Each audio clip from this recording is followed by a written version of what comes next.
नमस्कार मेरे स्वास्थ्य के सहयात्रियों। पेसमेकर की श्रृंखला को आगे बढ़ाते हुए आइए जानते हैं पेसमेकर कैसे लगाया जाता है और कुछ बेसिक जानकारियाँ।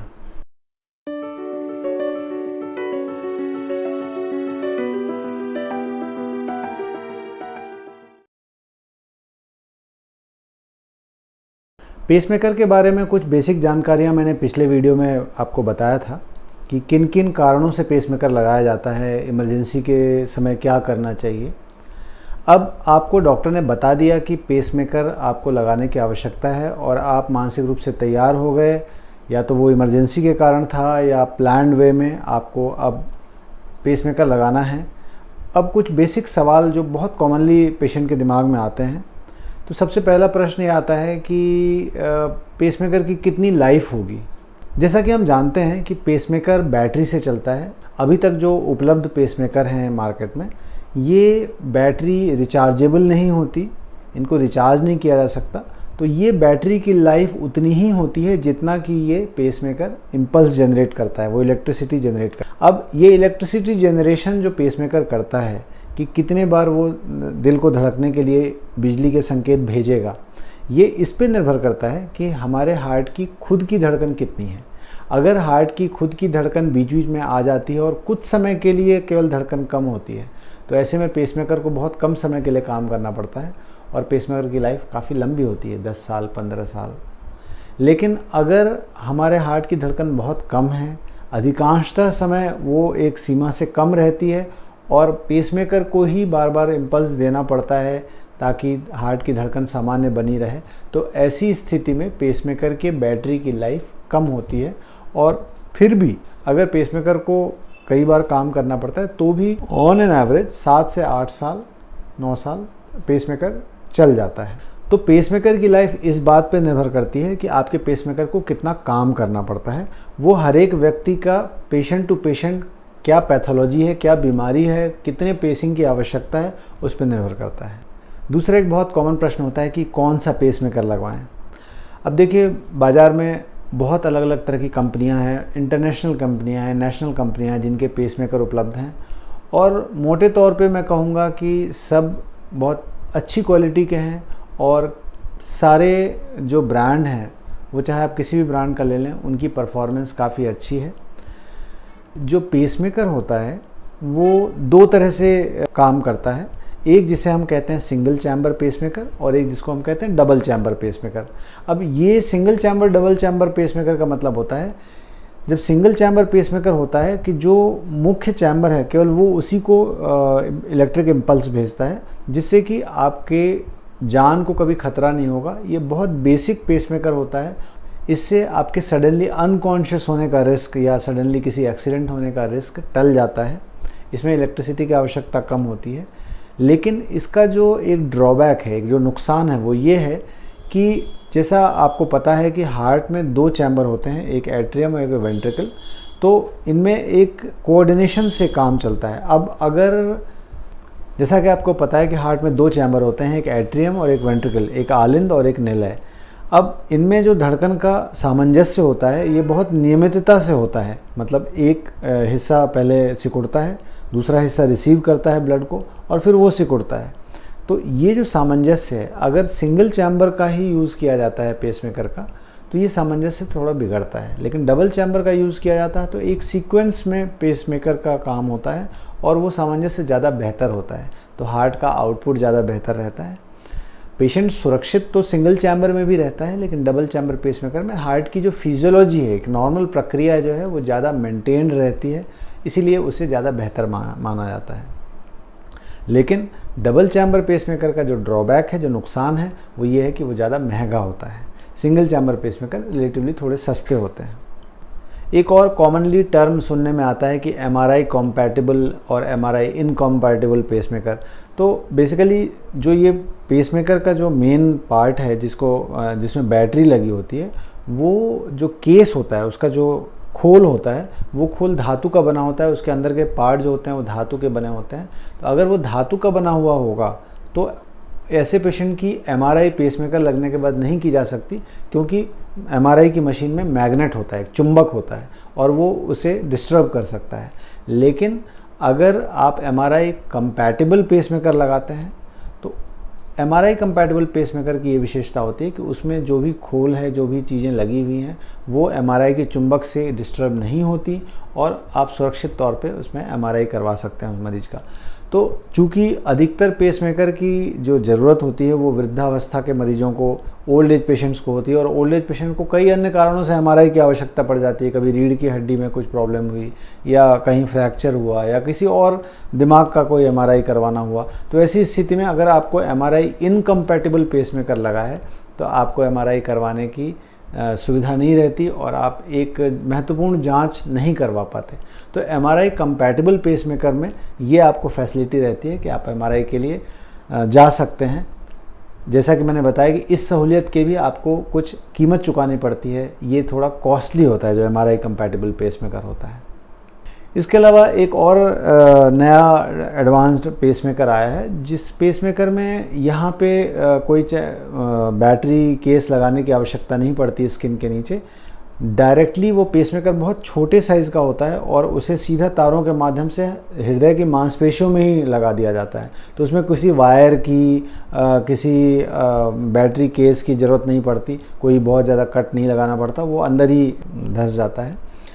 ये पेसमेकर को भी मार्केट में आए हुए कुछ साल हो चुके हैं और इसकी परफॉर्मेंस काफ़ी अच्छी है, पर चूँकि अभी बहुत इस पर शोध होना बाकी है, इसका लंबा एक्सपीरियंस, लंबा फॉलोअप होना बाकी है, इसीलिए अभी ये प्रचलन में ज़्यादा नहीं आया है। अब हम मुख्य मुद्दे पे आते हैं कि पेसमेकर लगवाने के लिए आपका दिन तय हो गया, अब आप पेसमेकर लगवाने के लिए जा रहे हैं। तो कुछ बातें जो आपको समझनी चाहिए।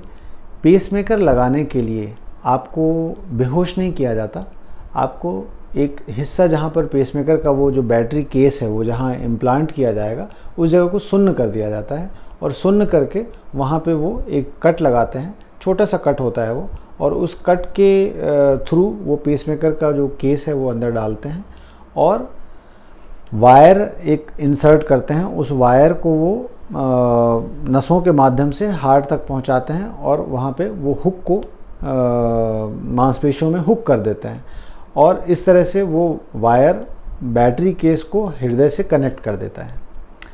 ये पेसमेकर इंसर्शन की प्रक्रिया होती है। ये सारा का सारा जो प्रोसेस है, ये सारी प्रक्रिया एक्सरे गाइडेंस में होती है, कैथ लैब में होती है और एक्सरे में देखते हुए ये सारा प्रोसीजर किया जाता है। आपके लिए जो महत्वपूर्ण बात है जानने की, एक तो ये है कि किसी अच्छे सेंटर पर किसी अनुभवी डॉक्टर से, अनुभवी हृदय विशेषज्ञ से ही ये प्रोसीजर करवाने की कोशिश करें, क्योंकि पेसमेकर एक फॉरेन बॉडी है, एक बाहर की चीज़ है जिसे हम इम्प्लांट करते हैं। इसलिए इस पेसमेकर इम्प्लांटेशन के दौरान साफ़ सफाई का, स्टरलाइजेशन का बहुत ज़्यादा महत्व होता है। दूसरी चीज़ आपको समझनी चाहिए कि कई बार क्या होता है कि जब सुन्न करने की दवा दी जाती है और आप होश में रहते हैं, तो जब पेसमेकर को अंदर इम्प्लांट कर रहे होते हैं तो थोड़ी सी असुविधा आपको महसूस हो सकती है, थोड़ा सा खिंचाव महसूस हो सकता है। अगर आपको ज़्यादा असुविधा हो तो आप डॉक्टर को बोल सकते हैं उसी वक्त कि सर मुझे दिक्कत हो रही है, आप सुन्न करने की दवा और दे दें। तो वो आपकी रिक्वायरमेंट के हिसाब से सुन्न करने की दवा दे सकते हैं, क्योंकि अगर आप बहुत ज़्यादा दर्द बर्दाश्त करेंगे तो उससे भी आपके हार्ट पे लोड पड़ता है, उससे आपको प्रॉब्लम हो सकती है। अगर आपको खून पतला करने की कोई स्ट्रॉन्ग दवा चल रही है तो डॉक्टर की जानकारी में ज़रूर से होना चाहिए कि आप खून पतला करने की कोई स्ट्रॉन्ग दवा ले रहे हैं और पेसमेकर इम्प्लांट से पहले क्या उसको बंद करने की ज़रूरत है। कई पेशेंट जिनको वाल्व का रिप्लेसमेंट हुआ है और बाद में पेसमेकर की आवश्यकता पड़ी, उनको खून पतला करने की दवाएं चलती हैं।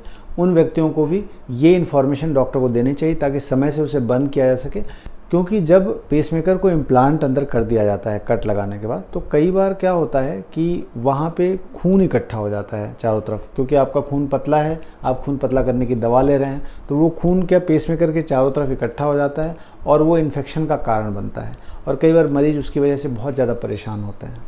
पेसमेकर इम्प्लांटेशन की जो प्रक्रिया है, इसको कभी भी लाइटली न लें। हमेशा ये माने कि पेसमेकर इम्प्लांटेशन भी एक मेजर प्रोसीजर है और कभी कभी इसमें लाइफ थ्रेटनिंग कॉम्प्लिकेशंस भी होती हैं।